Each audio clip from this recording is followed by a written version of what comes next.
right, just for completeness, I want to follow up on yesterday's video to Brian and show what a position fix actually looks like when you use the AE map. But first, we're going to reiterate the main point of yesterday's video, and that is the circles that Brian produced using that website do not appear as circles on the AE map, but they are circles on the globe.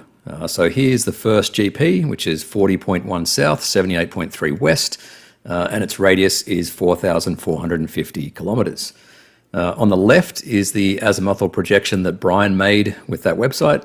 And as I pointed out in the video yesterday, the only map on which this is actually a circle is the globe.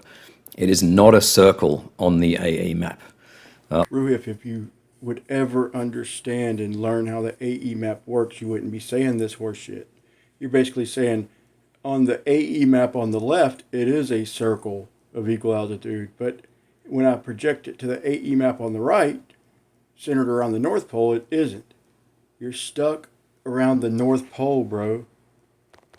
Now pay attention, because I'm going to show you how circles not lined up centered on the globe are also not circles. And just for shits and giggles, if you took that circle you drew on an AE map and then projected it onto a globe, then it looks like this weird teardrop shape. Again, now I want to point out the misuse of the AE map by people like Bob the Science Guy and Ruhif.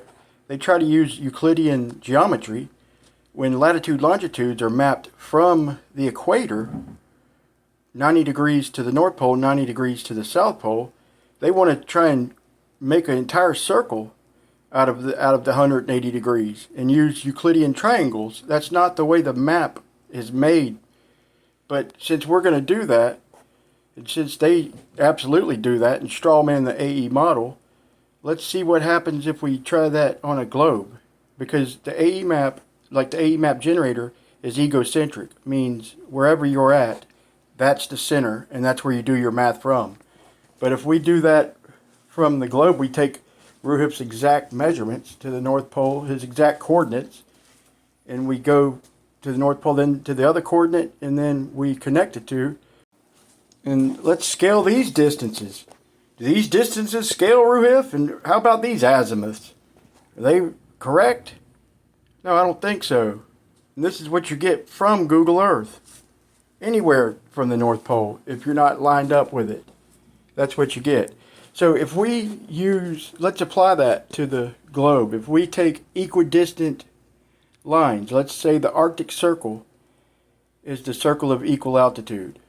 And let's draw some lines from the North Pole. They are all, if we center over the North Pole, they're correct. They all make it out to the Arctic Circle. But if we misalign it, and the North Pole is no longer in the center, like what you did with the AE map, then look at these equidistant lines. They're all over the place. So your strawmanning of the AE map is pretty weak, man, because we could apply the same or similar problems to the globe. So I ask y'all, quit strawmanning the AE map. Use it how it was designed, and that is egocentric. So by holding the North Pole hostage, making that your measurement point, then nothing is azimuthally equidistant to anything but the North Pole. When on the AE map, any spot is, you're going to have azimuthal equidistant directions to anything else. Wherever you put the sun, planets, or locations on that map, you've got azimuthal equidistant lines to everywhere else. But you've got to do your measurements from your position. I repeat, from your position, just like on the globe there. So you see, on the globe, if I'm not centered, my distances are not scalable. I just showed you the distances are not scalable if you're not doing them from the center point. in Brian's contrived example, he deliberately set the GP of the third star to be 40 degrees of longitude away from Quito, thinking that it's 60 nautical miles per degree of longitude on the equator.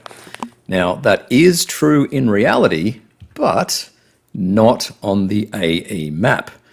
On the AE map, the length of the equator is the circumference of a circle, that is 90 degrees of latitude from the pole, So it's 2 times pi times 5,400 nautical miles, which is almost 34,000 nautical miles in circumference.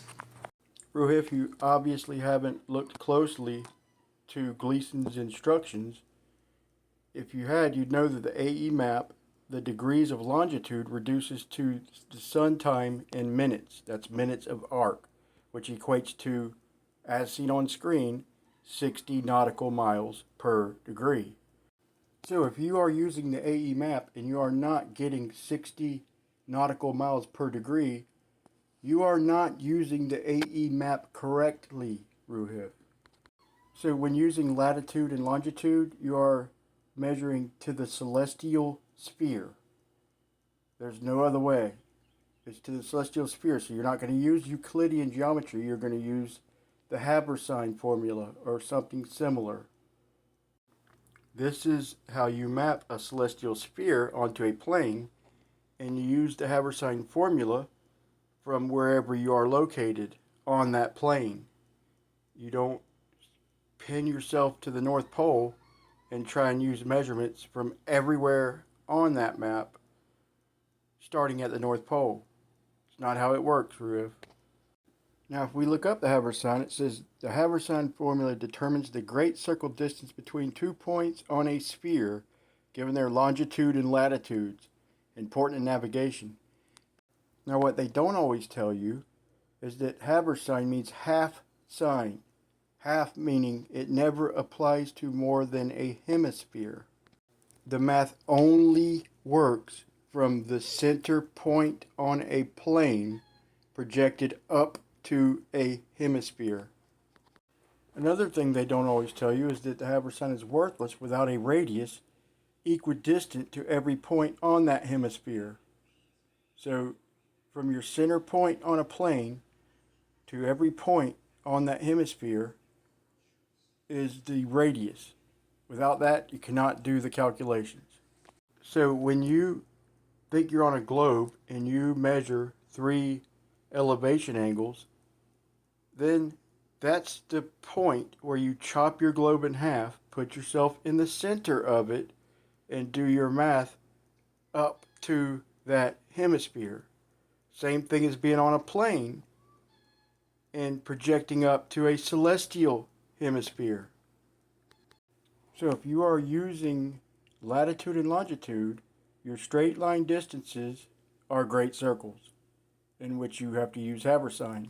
But once again, that math only works from the center point on a plane projected up to a hemisphere. That's the only place and way it works. That's how the math is described in the Haber-Sign formula. From the center point on a plane. So if you're using the AE map, then you center yourself on that plane. So if you are using the Haber-Sign formula, it doesn't mean that you are on a sphere.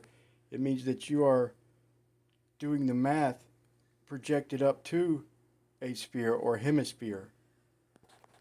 The Haber-Sign formula does not work from the surface of a sphere projected up to the surface of a sphere or hemisphere. It only works from the center of a plane projected up to a hemisphere.